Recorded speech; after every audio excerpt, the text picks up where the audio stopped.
అందరికీ శ్రీకృష్ణ జన్మాష్టమి శుభాకాంక్షలు అండి. ఇంట్లో ఎర్లీ మార్నింగ్ 4:30కి అయితే పూజ చేసేసుకొని 5 కల్లా మేము విజయవాడ అయితే స్టార్ట్ అయిపోయాము. అక్కడ విజయవాడలో ఉన్న దొనకొండ అమ్మవారిని అయితే నేను సెకండ్ టైం అయితే విజిట్ చేస్తున్నాను అండి. ఇది అమ్మవారు మొట్టమొదట కాలు పెట్టిన కొండ.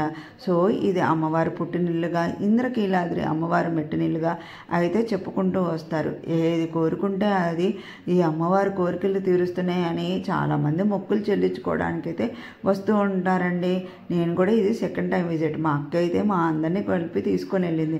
ఇవాళ ఆవిడనైతే మేము చాలాసార్లు అనుకున్నాం, అందరం దర్శించుకోగలిగింది ఆవిడ మూలానే అని. ఇక్కడ 7 మలుపులు అయితే ఉన్నాయండి. మలుపుకి అమ్మవారిది వివిధ రకాలైన విగ్రహాలు అయితే ప్రతిష్ఠించి ఉంచారు. ప్రతి ఒక్కదే దర్శించుకొని మనం కొండెక్కడమే అండి. మా 7:30కి అయితే పూజలు అయితే స్టార్ట్ అయిపోతాయి. 7:30కి మనకి అభిషేకాలు, పంచామృతాలతో అభిషేకాలు అయితే జరుగుతూ ఉంటాయి. అభిషేకాల అనంతరం ప్రతి ఒక్క గోత్రనామాలతో అయితే పూజ జరుగుతూ ఉంటుందండి. అదే ఇక్కడ విశేషం.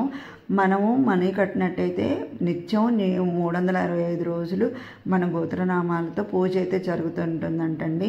ప్రతి శుక్రవారము, ప్రతి ఆదివారము 11 నుంచి 1:30 వరకు అన్నదానం కూడా మనకి జరుగుతూ ఉంటుందండి. ఇష్టమైన వాళ్ళు అన్నదాతలకు మనీ డొనేట్ కూడా చేయవచ్చు.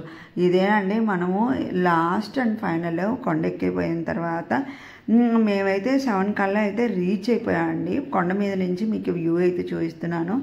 బాగా చల్లటి బ్రీజెస్తో, మంచి వర్షంతో, ఈ ఫస్ట్ టైం నేను పడినంత అలసట నాకు సెకండ్ టైం అయితే అనిపించలేదు. చాలా ఈజీగా ఎక్కామని అయితే నాకు ఇవాళ బాగా అనిపించింది. ఇది ఎంట్రన్స్ అండి.